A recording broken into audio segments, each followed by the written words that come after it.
pela reunião do Sínodo e hoje pela manhã expondo a palavra de Deus com os irmãos. Mando um abraço da minha esposa, Natália, está lá em Mossoró com os nossos 2 filhos, Natan e Josué, e também da nossa igreja, a Igreja Presbiteriana Central de Mossoró, uma igreja irmã. O pastor Jonathan conheceu lá quando esteve junto com a sua esposa, e o casal, o candidato ao Sagrado Ministério, George, e a sua esposa também estiveram lá conosco no período do ano passado, quando esteve lá o reverendo Alain René falando sobre catolicismo num congresso de teologia que nós temos chamado Eclésia Reformata. Então, um grande abraço aos irmãos, é uma alegria estar aqui com vocês. Sem delongas, irmãos, vamos abrir as nossas Bíblias lá em Romanos capítulo 10. Abra sua Bíblia comigo na carta de Paulo aos Romanos, capítulo 10, a partir do verso 14.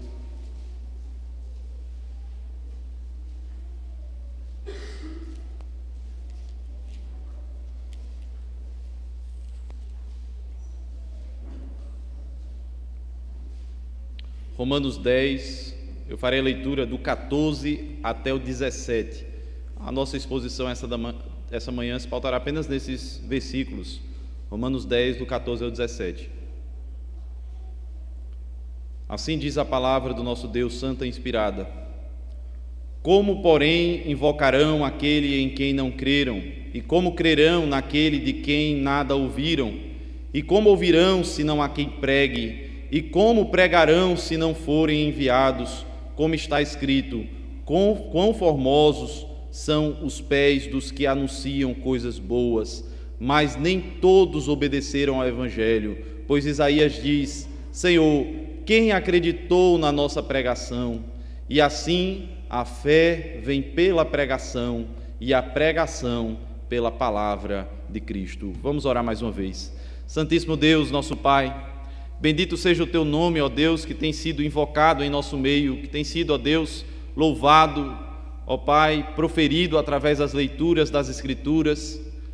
Bendito seja o Senhor que se faz presente em nosso meio, pois todas as vezes que cultuamos, ó Deus, prestamos cada ato desse culto, cada atenção desse momento de adoração ao Senhor.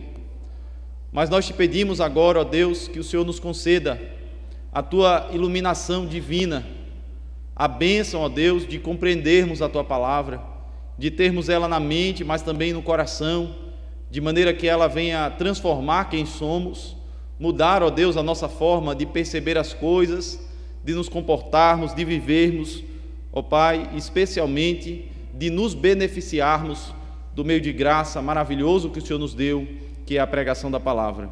Usa-nos, ó Deus, edifica a Tua igreja, é o que nós pedimos em nome do Senhor Jesus Cristo. Amém. Amém. Meus irmãos, esse trecho das Escrituras que lemos, Romanos 10, do 14 até o 17, é frequentemente utilizado para programas missionários da igreja, para falar sobre a importância das missões, da pregação do Evangelho a outras nações, pois ele começa com a interrogação aí no verso 14: Como, porém, invocarão aquele em quem não creram? E como crerão se não ouviram? E como ouvirão se não há quem pregue? E fala acerca daqueles que são enviados e comissionados. É importante, irmãos, nós dizermos que quando Paulo está argumentando aqui dentro do contexto maior do capítulo 10 de Romanos, a aplicação inicial dessa argumentação é como que o Evangelho foi pregado para a nação de Israel. Aqui ele está falando dentro de um contexto específico em que os judeus não haviam acreditado na pregação acerca do Messias e por isso eles rejeitaram o Evangelho, e por isso eles rejeitaram o Salvador. A única maneira dos judeus incrédulos serem salvos, essa é o ensino de Paulo, é invocando o Senhor.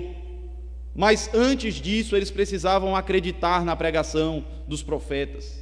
Eles precisavam acreditar naquilo que escreveu, registrou e santamente inspirou o Senhor Deus pela boca de Isaías, pela escrita de Isaías.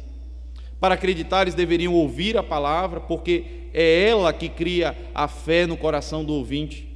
Portanto, o remédio para a rejeição de Israel, esse é o ensino de Paulo, está em ouvir a palavra do Evangelho e crer em Jesus Cristo. Porém, a confiança em Cristo não é apenas uma questão de uma fé sem obras, mas também de obediência. Porém, dito isso, explicado que aqui nós temos um texto que no seu contexto precisa ser lido como tratando primariamente sobre a nação de Israel, essa é a argumentação do apóstolo nesses capítulos que circuncidam a passagem que lemos, mas nós entendemos que essa passagem aplica-se à pregação do Evangelho a todas as nações. São verdades universais sobre o propósito da pregação, sobre por que Deus concedeu que apóstolos ou profetas no Antigo Testamento e apóstolos no Novo Testamento e posteriormente presbíteros docentes, ministros da palavra, por que Deus concedeu a pregação à igreja do nosso Senhor e Salvador Jesus Cristo. Qual é a intenção divina ao conceder esse meio de graça chamado pregação? E é sobre isso que eu gostaria de falar essa manhã com os irmãos da igreja, a pregação da palavra como um meio de graça. Nós nos debruçaremos depois na escola dominical, falando sobre o ensino dos meios de graça nos símbolos de fé, nas confissões de fé históricas, nas confissões de fé da Reforma Protestante, e como que a pregação predomina como meio de graça nessas confissões de fé históricas. Mas hoje nós nos debruçaremos na base bíblica dessas porções das confissões de fé, que é Romanos 10, a partir do verso 14. Eu quero que os irmãos olhem novamente o que diz o versículo de número 14, a palavra de Deus diz assim: como, porém, invocarão aquele em quem não creram? E como crerão naquele de quem nada ouviram? E como ouvirão se não há quem pregue? O apóstolo aqui, ele se utiliza das perguntas retóricas para construir um argumento. O que Paulo está fazendo aqui é quase que um silogismo.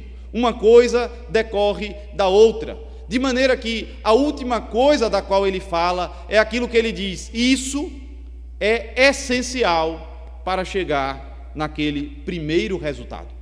Ou seja, a salvação depende de que invoquemos o nome do Senhor, mas há outras coisas que são necessárias para que se chegue nesse resultado de invocar o nome do Senhor. E o texto vai dizer: como invocarão se não creram? Como crerão se não que ouviram? Ele não diz se não assistiram, ele não diz se não sentiram, ele diz se não ouviram. E a consequência aqui, a sequência do argumento é: e como ouvirão se não há quem pregue? E como ouvirão se não há quem pregue? Meus irmãos, o modo de aprender o Evangelho, esse é o grande ensino de Paulo aqui no verso 14, é através da pregação da palavra. Esse é o meio que Deus estabeleceu, esse é o meio que Deus determinou para que o Evangelho fosse crido, para que o Evangelho fosse propagado. O modo de aprender o Evangelho é a pregação. Eu não sei quantas vezes você já ouviu pessoas dizendo assim: pastor, nós precisamos de uma nova forma de comunicação. Nós precisamos, pastor, alcançar os jovens, os adolescentes, e para isso nós precisamos de novas estratégias, de novas metodologias. E normalmente essas pessoas chegam cheias de piedade, dizendo coisas do tipo: a gente não quer mudar o conteúdo, pastor. A gente não vai mudar o conteúdo. A gente continua falando do Evangelho. A gente vai mudar apenas a estratégia, apenas um método para se comunicar. O que Paulo está dizendo aqui, meus irmãos, taxativamente, é que o método foi divinamente escolhido. Não apenas o conteúdo do Evangelho, mas a forma como esse Evangelho haveria de alcançar os corações é a pregação da palavra de Deus. Veja o que diz o verso 17, a continuidade do texto, o último versículo que trata. Ele diz: e assim a fé vem pela pregação, e a pregação pela palavra de Cristo. Em outra tradução, você tem aí esse mesmo versículo dizendo: a fé vem pelo ouvir, ou melhor, a fé vem pelo ouvir e ouvir da palavra de Deus. A fé vem pela pregação, a fé vem pelo ouvir a pregação. A fé vem através da proclamação da palavra de Deus. Pastor, o que a gente quer dizer quando fala que a pregação é um meio de graça? O que isso nos ensina? Irmãos, nós sabemos que a salvação é absolutamente uma obra consumada por Cristo na cruz.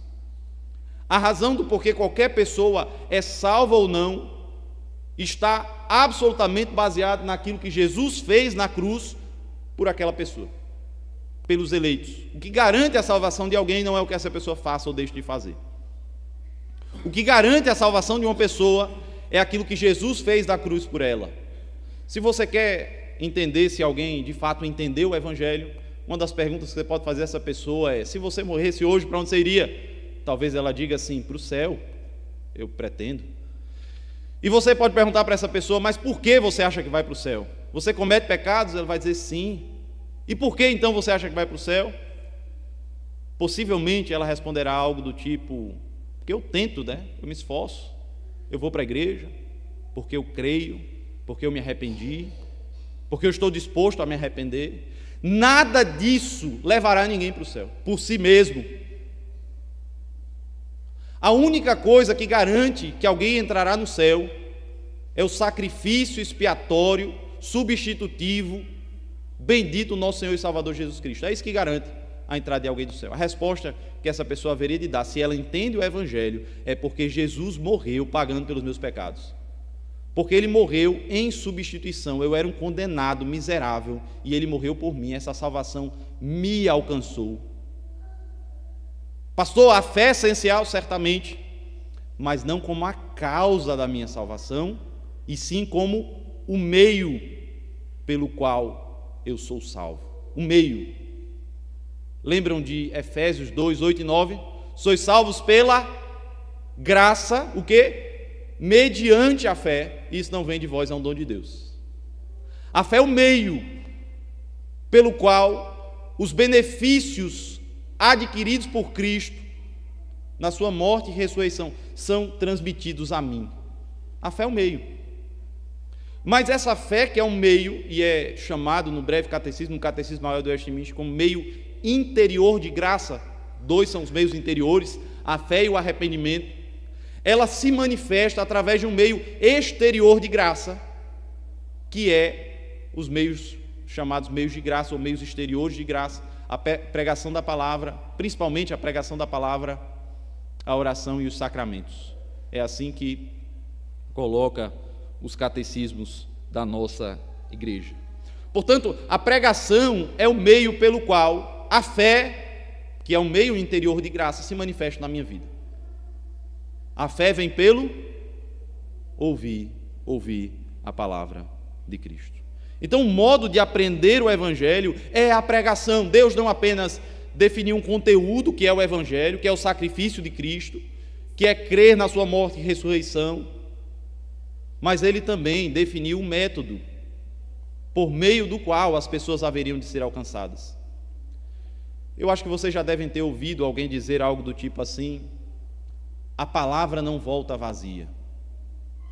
Mas Deus só garante que a sua palavra não volte vazia se nós seguirmos o método estabelecido por Ele para proclamar a sua palavra. Não há nenhuma promessa de bênção para outros métodos inventados pelo homem. Eu quero que você abra comigo agora lá em 1 Coríntios, capítulo 1, a partir do verso 21. Só passar algumas páginas, você está quase no final de Romanos. Passe algumas páginas, chegue em 1 Coríntios, capítulo 1, a partir do versículo 21.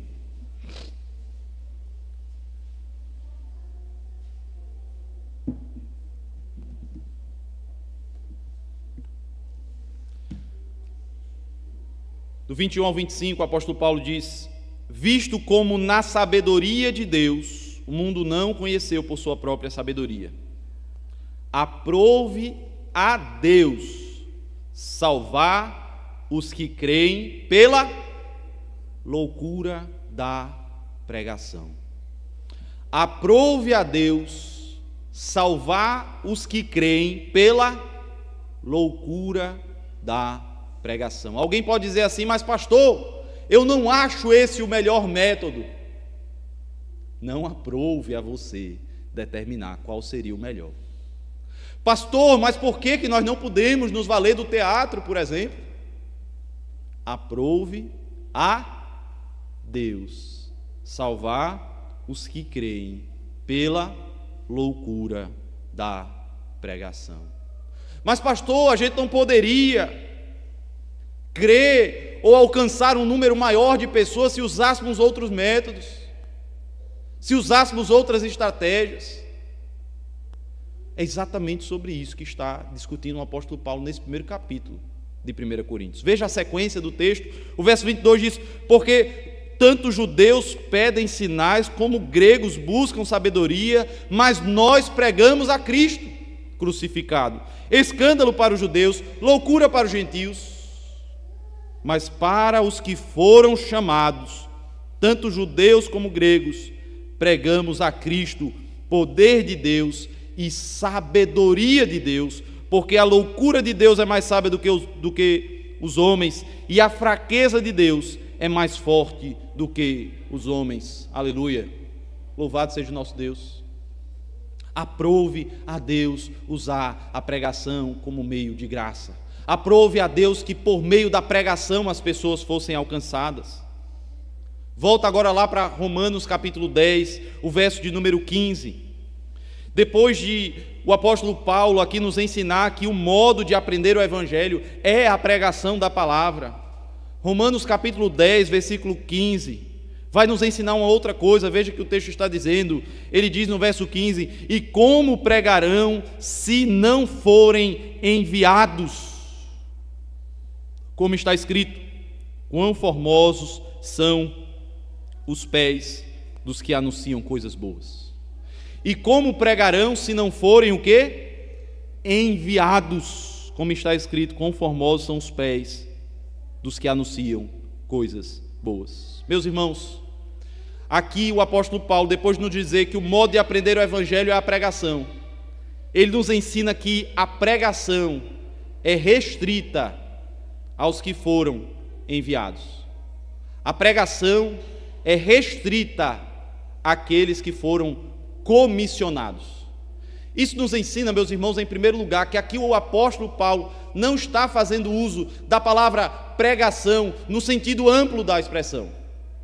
Ele não está falando sobre um membro da igreja que individualmente pode compartilhar da mensagem do evangelho com seu vizinho, que pode convidá-lo a ir à igreja, que pode falar sobre como o evangelho transformou a sua vida em uma programação particular, em uma reunião particular. Não! Aqui o apóstolo Paulo, quando ele fala sobre a pregação, o querigma, ele está se referindo à proclamação pública da palavra de Deus.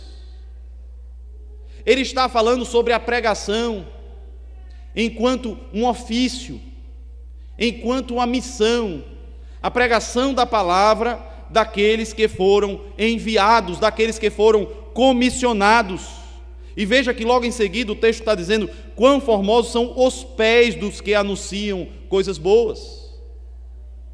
Irmãos, por mais que a nossa sociedade tenha difundido a ideia de ministério leigo, de pregação irrestrita para toda e qualquer pessoa, de que o púlpito pode ser ocupado por absolutamente qualquer pessoa, historicamente a cristandade jamais ousou defender esse tipo de coisa.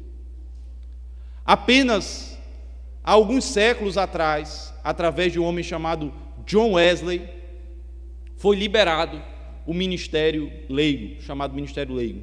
Isso jamais foi defendido por nenhuma instituição, nem católicos romanos, nem presbiterianos, nem luteranos, nem anglicanos, nem mesmo batistas ou anabatistas, que eram grupos mais liberais quanto à formalidade e hierarquia da igreja, ordenação e etc.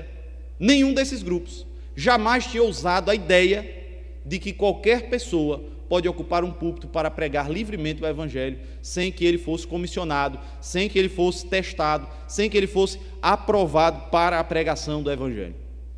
A prova disso, irmãos, é o que o Catecismo Maior da Igreja Presbiteriana do Brasil, na sua pergunta 158, quando diz por quem a palavra de Deus deve ser pregada, a resposta do Catecismo é: a palavra de Deus deve ser pregada somente por aqueles que têm dons suficientes e são devidamente aprovados e chamados para o ministério.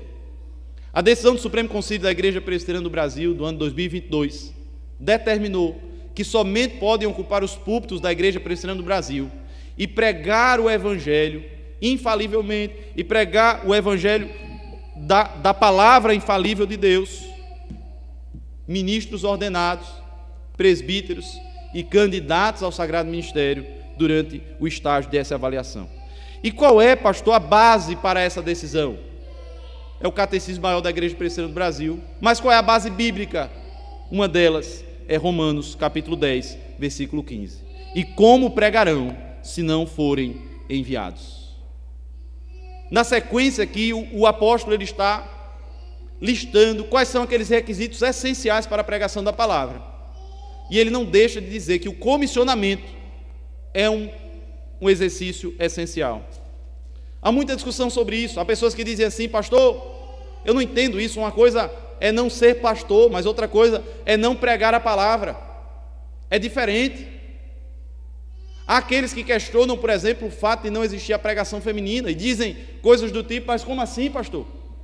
Como assim? Tudo bem, eu entendo que ela não pode ser pastora, que ela não pode ser ordenada, mas qual é o problema dela pregar a palavra?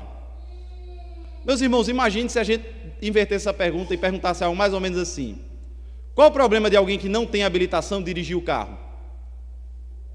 Uma coisa é ter habilitação, outra coisa é dirigir o carro. Se ela pode dirigir, por que ela não pode ter habilitação? Se alguém pode fazer o principal ofício do ministro da palavra, que é pregar a palavra, se pode dirigir, por que não pode ter habilitação? Qual é o problema? Algo semelhante a isso é: qual o problema de uma pessoa abrir uma clínica e começar a fazer cirurgias nas pessoas sem que tenha o CRM? Sem que tenha o registro no Conselho Regional de Medicina? Ninguém questiona isso.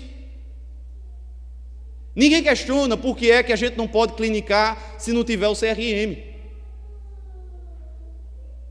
Agora, nós exigimos que o médico ele tenha uma determinada aprovação, uma determinada comprovação. Nós exigimos que os motoristas tenham treinamento, comprovação e aprovação.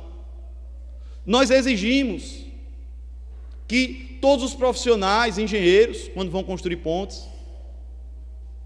Então quer dizer que o cuidado do nosso corpo, nós exigimos a formação, nós exigimos o cuidado, nós exigimos o preparo, mas a pregação da palavra qualquer pessoa pode. Alguém que não passou por um treinamento, alguém que não foi devidamente avaliada, examinada, aprovada para aquilo. Eis a razão, irmãos, do porquê a igreja evangélica brasileira cada vez mais tem enchido seus púlpitos de heresias, de falsos ensinos, de ensinos perniciosos. A razão do porquê o presbiterianismo no Brasil perdeu a sua identidade é a falta de cuidado na formação dos seus pregadores. Não adianta de nada alguém dizer que tem um título de pastor se ele não ocupa o seu púlpito, se ele não se dedica ao ministério da pregação. Eis a sua principal missão, eis o seu principal trabalho, é pregar a palavra. Ele é ministro da palavra e dos sacramentos. A ele cabe ocupar o seu púlpito e pregar a palavra de Deus.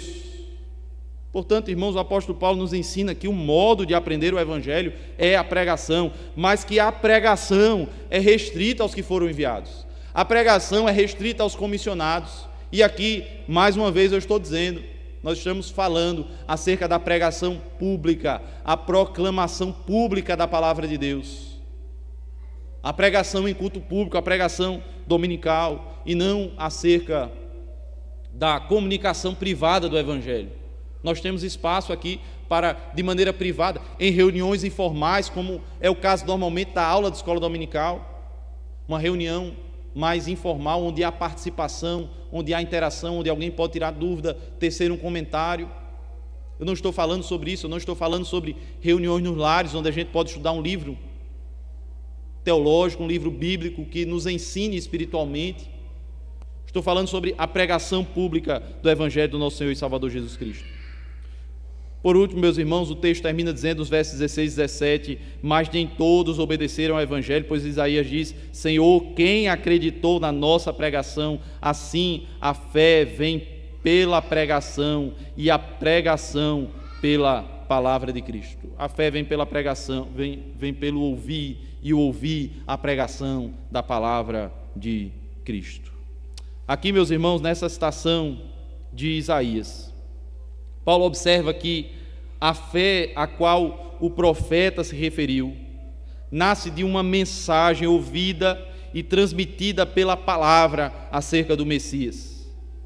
Assim ele chega à conclusão de que a fé vem pela pregação e a pregação pela palavra de Cristo. Ora, a fé vem aos homens quando estes ouvem a pregação acerca do Senhor Jesus. Obviamente que baseada na palavra de Deus. A pregação não vem do intelecto do pregador. A pregação não vem do que o pregador acha que é bom falar para a igreja. Eu tive uma ideia do que eu devo pregar, eu acho que eu devo pregar sobre isso. Não, meus irmãos, entre vocês e o pregador existe a palavra, e aquilo que ele diz à igreja deve emanar da palavra de Deus. O pastor é aquele que se afadiga no ensino. E aqui, meus irmãos, o que nós precisamos enfatizar a partir desses versos é que a principal função de um pastor é pregar a palavra de Deus. Se o modo de aprender o Evangelho é a pregação, e se a pregação é restrita aos que forem enviados, a principal função de um pastor é a pregação da palavra de Deus, a partir de um exame acurado das Escrituras, de um exame profundo da palavra de Deus. Infelizmente, nós vivemos tempos em que as pessoas começaram a chamar pessoas despreparadas para pregar o Evangelho. Diziam coisas do tipo assim, você acabou de se converter, de aceitar Jesus, venha cá, você já pode ocupar o púlpito, você já pode começar a pregar, porque você vai aprender fazendo. E nós baixamos a qualidade da pregação da palavra. Mas eu quero que vocês percebam, irmãos, à luz das Escrituras, que quando nós restringimos a pregação aos enviados, nós estamos dizendo que esses comissionados, esses enviados, eles têm isso como a principal missão da sua vida, como a principal missão do seu ministério, e portanto eles precisam se dedicar nesse labor, se dedicar nessa função. Veja que aqui o apóstolo Paulo, em Romanos 10, ele está falando acerca da pregação dos profetas no Antigo Testamento, e ele está aplicando isso à pregação apostólica do Novo Testamento. Mas ele está falando da pregação de oficiais, profetas, apóstolos, presbíteros, sejam regentes, sejam docentes, oficiais que se dedicam à pregação. Veja, por exemplo, o que está escrito em Atos dos Apóstolos, capítulo 6. Vá comigo lá para Atos, capítulo de número 6.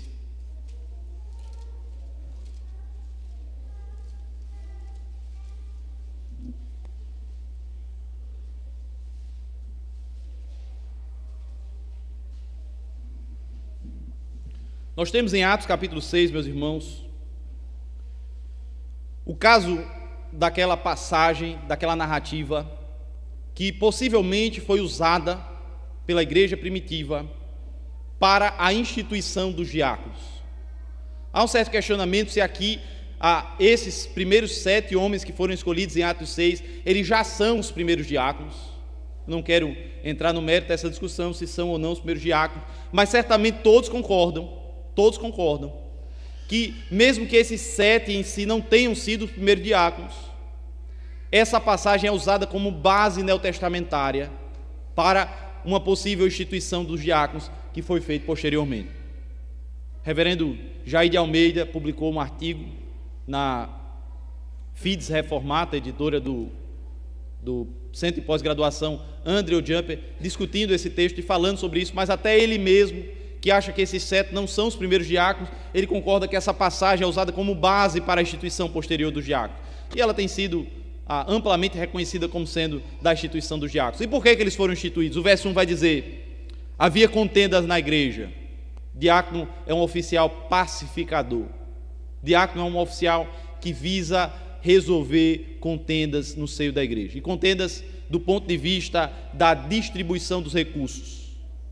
Esse é o contexto aqui. Porque os recursos estavam sendo mal distribuídos. E eram os diáconos, através da visitação, numa igreja que já tinha mais de 5 mil membros. Uma igreja grande, ampla, 7 homens dão conta daquilo ali. Isso é impressionante para mim. A nossa igreja, lá em Mossoró, com 300 membros, a gente tem 12 diáconos e às vezes a junta diaconal precisa de mais pessoas. Mas aqui 7 davam conta de mais de 5 mil. Mais de 5 mil homens. E o verso 2 vai dizer que os 12 convocaram a comunidade dos discípulos. Aqui é a primeira convocação de Assembleia Geral Extraordinária que se tem notícia. Aquela convocação que se publica de Assembleia Geral Extraordinária. E a razão é uma, para eleição de oficiais. E eu quero que vocês vejam o que diz o verso 2 e o verso 3. Ele vai dizer: não é razoável que abandonemos a palavra de Deus para servir às mesas. Mas, irmãos, escolhei dentre vós 7 homens de boa reputação, cheios de espírito e sabedoria, aos quais encarregaremos desse ofício. Alguém uma vez me perguntou: pastor, o que o senhor acha do ministério em tempo integral? Eu acho que essa é uma das bases mais fortes das Escrituras para defender o ministério em tempo integral. Se os apóstolos não poderiam abandonar a palavra nem para servir às mesas dos crentes, avalie servir à mesa dos descrentes. Se nem para exercer uma função na igreja eles estão dizendo: não é razoável que abandonemos a palavra, porque a minha dedicação e o meu ofício é se afadigar nas Escrituras, é estudar isso aqui, é me aprofundar na palavra de Deus, para trazer uma boa qualidade de pregação.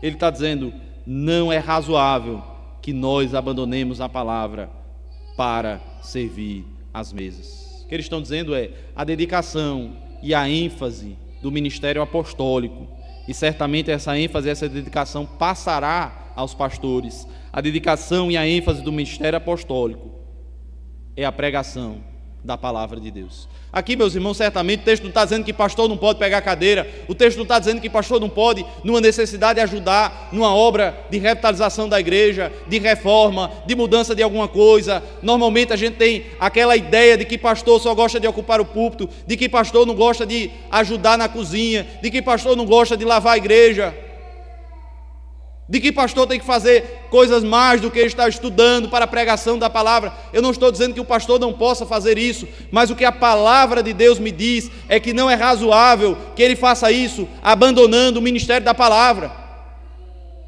Não é razoável. Eu não posso estar cobrando o meu pastor aquilo que vai fazer com que ele abandone o ministério da palavra, o ministério do estudo das Escrituras. Agora, se ele não estuda, aí eu devo cobrá-lo. Eu devo estimulá-lo, incentivá-lo, investir que ele faça cursos, investir na compra de livros, investir que cada vez mais a pregação da palavra seja feita com fidelidade, porque esse é o método que Deus estabeleceu para a proclamação do Evangelho, a palavra pregada por um ministro ordenado. Veja o que diz 1 Timóteo capítulo 5, verso 17, o apóstolo Paulo dizendo ao jovem pastor Timóteo, 1 Timóteo 5, 17, devem ser considerados merecedores de dobrados honorários os presbíteros que presidem bem, com especialidade, os que se afadigam na palavra e no ensino. Com especialidade, especialmente, aqueles que se afadigam na palavra e no ensino. Se o pastor não estudar até cansar, tem alguma coisa errada no ministério do pastor. Ele precisa se afadigar. Ele precisa se dedicar exaustivamente ao estudo, à preparação do sermão e à pregação da palavra de Deus. Esse é o ministério que Deus deu a ele. Esse é o ministério do pastor. Se afadigar na pregação, pregar a palavra de Deus com fidelidade, com fidelidade. Mas, meus irmãos, tem algumas implicações que decorrem dessa exposição. A primeira implicação que eu queria trazer para os irmãos é do chamado princípio regulador do culto, que decorre do segundo mandamento da palavra de Deus. O segundo mandamento diz: não farás para ti imagem de escultura, nem as adorarás. A adoração é regulamentada pela palavra. A adoração não é produto da imaginação humana. A adoração, ela não se dá por aquilo que eu acho que é o método adequado, correto para cultuar. Não é o que eu gosto, o culto não é para mim, o culto é a Deus. Nós não assistimos culto, nós prestamos culto. O princípio regulador do culto, portanto, é a designação dada, a forma como nós, os calvinistas, interpretamos a relação entre o culto cristão e o segundo mandamento. Deus só deve ser adorado da forma como Ele requer nas Escrituras. O princípio regulador pode ser resumido da seguinte forma: o verdadeiro culto é ordenado somente por Deus, e o falso culto é aquilo que Ele não ordenou. Não é aquilo que Ele proibiu, é aquilo que Ele não ordenou. Vários versículos, meus irmãos, dão base para o princípio regulador do culto. Por exemplo, quando o culto é instituído no Antigo Testamento, Deuteronômio capítulo 12, 32, vai dizer que tudo aquilo que Deus ordenou, nada deve ser acrescentado e nada deve ser diminuído. O Senhor Jesus Cristo, em Mateus capítulo 15, versículo 9, Ele vai dizer que aquela geração hipócrita, farisaica, em vão adoram a Deus, porque ensinam preceitos de homens. Adoram em vão, porque estão baseados na imaginação humana. Deus não recebe a adoração que não foi ordenada nas Escrituras. Deus só recebe a adoração ordenada. Deus só recebe o culto que foi ordenado, o meio que Ele ordenou. O resto, irmãos, é fruto da idolatria do coração dos homens. O resto é aquilo que a imaginação do homem produz, quando o seu coração se torna uma fábrica de ídolos. Levítico capítulo 10, versículo 1, é uma das passagens usadas para a base do princípio regulador do culto. Quando Nadab e Abiú, filhos de Arão, tomaram cada um incenso e puseram neles fogo, e sobre estes incensos, e trouxeram fogo estranho perante a face do Senhor. E o final do texto vai dizer que isso não foi ordenado por Deus. E meramente o fato de não ter sido ordenado gera a condenação de Nadab e Abiú. Eles não foram condenados porque fizeram o que era proibido. Eles foram condenados não porque eles descumpriram um preceito, mas simplesmente porque eles fizeram aquilo que não era ordenado.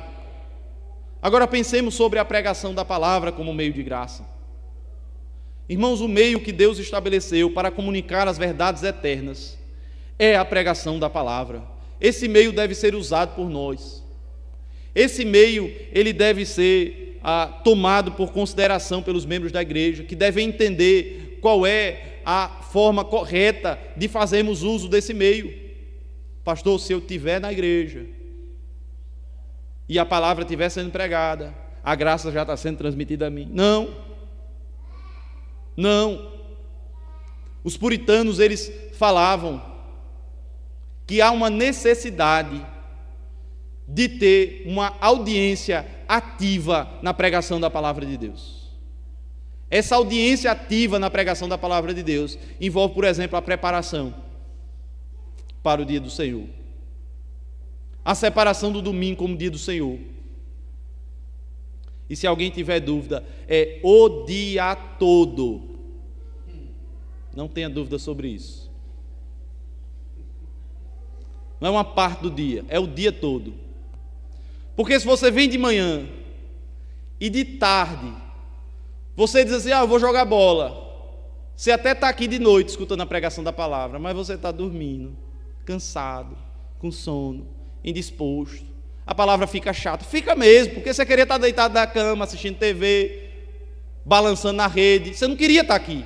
Mas por que você não queria estar aqui? Porque você está cansado. Porque você não toma como consideração o dia da preparação, a guarda do dia do Senhor, o descanso. 3 coisas nós somos ordenados a fazer no dia do Senhor, irmãos: descanso, misericórdia e culto. O que passar disso está errado. É o dia para nós descansarmos, para nós separarmos para o Senhor. A audiência ativa na pregação da palavra é essencial, é fundamental, para nós sermos transformados por essa palavra. Eu preciso tomar a pregação da palavra como algo essencial para a transformação da minha alma. Há aqueles que advogam em torno da separação da igreja na hora do culto, defendendo a prática das chamadas salinhas, ou do cultinho, ou do culto infantil. Sabe qual é o problema da salinha, do cultinho, do culto infantil? É porque eu não estou fazendo uso do meio de graça, que é a pregação da palavra. Eu já vi igrejas que fazem assim: a criança fica o culto todo, pastor. A gente segue o princípio regulador do culto porque ela fica o culto todo. É só na hora da palavra que a gente tira e ela vai para a salinha. Aí normalmente quando tira a criança, que ela vai para a salinha, aí vem um presbítero, até mesmo o pastor, diz algo assim: irmãos, prestem atenção que agora vai começar o principal momento do culto. E é justamente esse momento que você tirou as crianças. Quando a palavra vai ser pregada, quando o principal meio de graça estabelecido pelas Escrituras vai ser proclamado, é aí que você vai tirar as crianças. Aí normalmente tem gente que gosta de dizer: mas pastor, não dá para elas entenderem.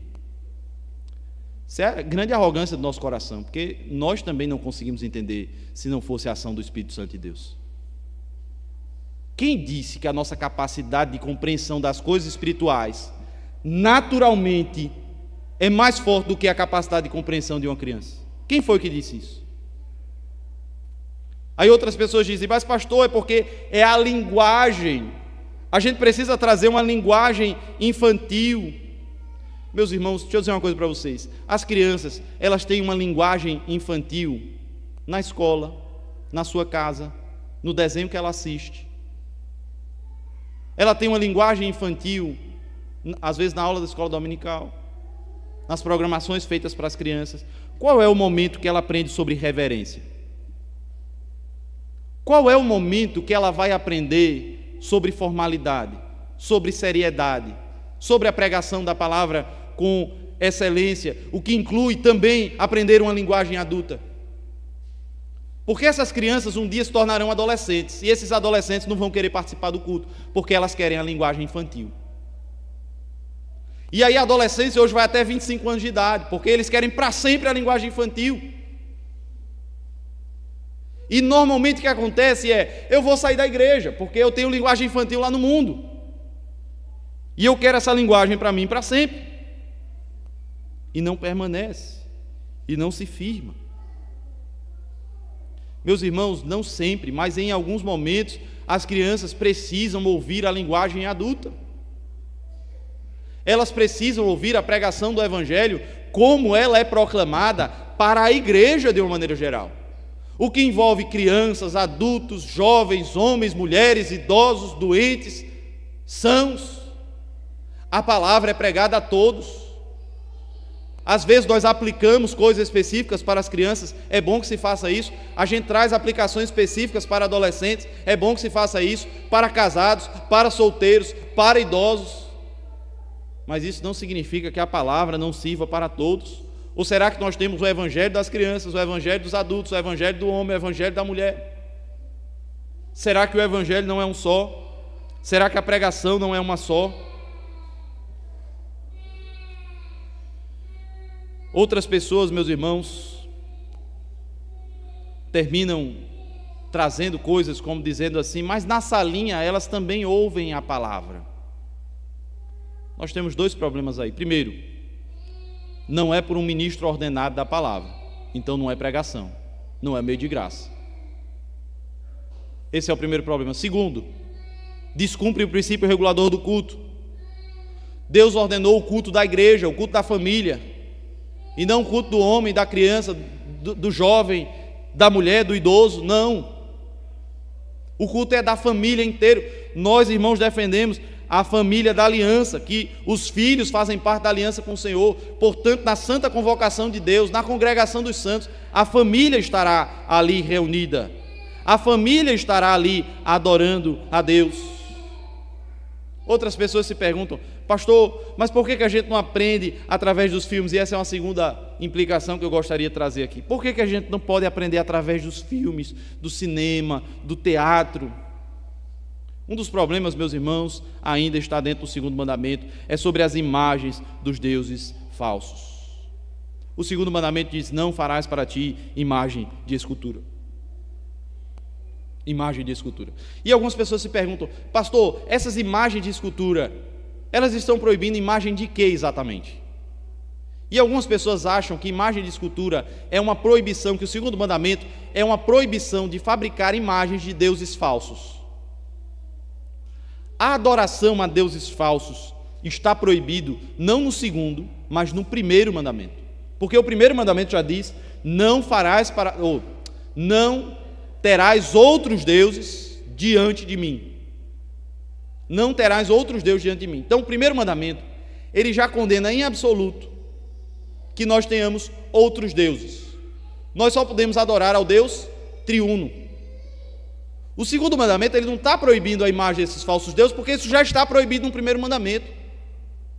O segundo mandamento, ele está proibindo que se façam imagens do Deus verdadeiro. Sobre imagens dos deuses falsos, o primeiro mandamento é suficiente para proibir, de modo que não há cristão que conteste. Mas sobre as imagens do Deus verdadeiro, a questão, ela precisa ser melhor pensada, e especialmente sobre imagens acerca de Cristo, de Jesus, histórias sobre Jesus, em termos da união das duas naturezas de Cristo, assim como nós pensamos com relação à ceia do Senhor. Acredito que uma das formas de demonstrar que é pecado ter imagens de Cristo é pensar sobre o que significa adoração, porque algumas pessoas gostam de dizer assim: mas pastor, eu não estou, quando eu assisto um filme com imagem de Jesus, pastor, eu não estou adorando a imagem, o uso é didático, eu estou apenas aprendendo. Esse é o argumento. Deixa eu dizer uma coisa bem clara aqui para vocês: a principal forma de adoração é aprender, viu? Não há outra coisa que seja mais adoração do que aprender sobre quem Deus é. O uso de imagens para fim didático é idolatria. É a quebra do segundo mandamento. Meus irmãos, há um tempo atrás, o que distinguia um evangélico de um católico apostólico romano eram as imagens. Há uns anos atrás, chegava-se numa igreja e ninguém questionava isso. A cruz dos protestantes era vazia, porque não havia imagem de Jesus pregados ali. Porque não, os protestantes são contra o uso de imagens. Parece que cada vez mais o catolicismo romano tem entrado nas igrejas evangélicas, junto com o liberalismo teológico, a libertinagem, a quebra dos mandamentos, e tem dito: não tem problema termos imagens, se o fim for didático. E elas começaram entrando nas revistas infantis, porque a pedagogia dos nossos dias tem defendido isso. Eu não estou dizendo que a gente não possa usar ilustrações para as crianças. Eu estou falando sobre a quebra do segundo mandamento, usar imagens de Jesus, usar imagens do Deus triuno. Veja só, se o mandamento nos impede de fazer qualquer imagem de Deus, e Cristo é Deus, ou você não acredita nisso, que Cristo é Deus? E Cristo é Deus, logo o mandamento impede totalmente fazer qualquer imagem de Cristo. Não se pode.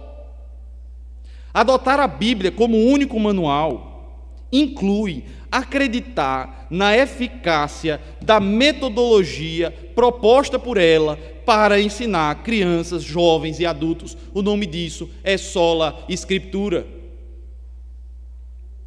É através da pregação da palavra, meus irmãos. Algumas razões porque os pastores presbiterianos abertamente condenam a série chamada The Chosen. E o filme que está sendo retratado no cinema. Primeira delas, e a mais importante, é porque atribuir imagem a Deus é quebrar o segundo mandamento. Deus se revelou por nós por palavras e não por imagens. Jesus Cristo diz em João 4: eu procuro adoradores que me adorem em espírito e em verdade, e não em imagens. Deus nos deu um livro. Vá para os originais, vá para a fonte. Rejeite as histórias apócrifas. Rejeite, isso é ensino apócrifo. Esses dias eu vi que nem os católicos romanos conservadores estão aprovando a série The Chosen. O Centro de Estudos Dom Bosco publicou dizendo: The Chosen não é uma série para católicos romanos. Nem os católicos romanos estão aprovando essa série. Mas os evangélicos liberais aprovam. Ensinam, divulgam. Uma série que tem por trás da sua produção a Igreja Mórmon, uma seita, que se chama a Igreja de Jesus Cristo dos Santos dos Últimos Dias. Fuja disso, meus irmãos. Fuja desse ensino pernicioso. Portanto, meus irmãos, que a palavra de Deus seja pregada e seja recebida como um meio de graça. Que essa palavra seja suficiente para a nossa instrução. Ou não cremos na suficiência das Escrituras, ou questionamos o método de Deus, aprove a Deus salvar os que creem pela loucura da pregação. Que confiemos na pregação da palavra como superior, escuta o que eu estou dizendo, superior espiritualmente para transformar os corações do que filmes e séries. Que confiemos na pregação da palavra como superior para transformar a vida das crianças do que outros métodos não ordenados na palavra de Deus. Foi o próprio Jesus Cristo que disse: deixai vir a mim os pequeninos, não os embaraceis, porque dos tais é o reino de Deus. O povo trazia as crianças para que tocassem Jesus. As crianças eram trazidas e os discípulos de Jesus repreendiam. É interessante a gente pensar sobre isso. Por que os discípulos repreendiam? Eles repreendiam porque eles não entendiam que era bom as crianças estarem ali. Essa narrativa mostra, irmãos, como é difícil alguém achar inadequado as crianças participarem do culto. Alguém pensa logo: lugar de criança é onde tem descontração, onde tem brincadeira, e é por isso que os discípulos repreenderam as crianças. Mas a palavra de Deus diz que Jesus, vendo isso, indignou-se. Quem se indignou não foi o pastor John, não foi o pastor Ian, não foram os pastores presbiterianos do Brasil. Quem se indignou foi o próprio Jesus, com aqueles que impediam as crianças de fazer parte da Assembleia Solene, onde o Senhor Jesus Cristo é proclamado, onde Ele é anunciado, e foi Ele que com autoridade diz: deixai vir a mim os pequeninos, não os embaraceis, porque dos tais é o reino dos céus. Que a palavra seja proclamada a eles também, aos pequeninos, às crianças, com autoridade e com fidelidade. Vamos orar ao Senhor, pedindo que abençoe a sua igreja, abençoe o seu povo. Santíssimo Deus, nosso Pai, nós te louvamos, Senhor, pela palavra pregada, pela palavra programada, pelo ensino, ó Deus, acerca da pregação como meio de graça, como meio transformador, como método estabelecido pelo Senhor para converter, para transformar os corações. Ensina-nos, ó Deus, como fazer bom uso desse meio. Transforma-nos pela pregação, transforma-nos pelo ensino da Tua palavra, tem misericórdia de nós, muda o nosso coração, se ainda há alguma resistência em nós, ó Deus, de recebermos o ensino da Tua palavra, transforma-nos. Ó Pai, que a nossa mente seja mudada por Ti, que possamos entender a melhor forma de fazer uso, ó Pai, dos meios que o Senhor tem nos dado, que domingo após domingo, ao ouvirmos a pregação da palavra, sejamos transformados pelo Senhor, e que o Senhor fale grandemente aos nossos corações. Nós oramos a Ti agradecidos, e em nome de Jesus Cristo. Amém.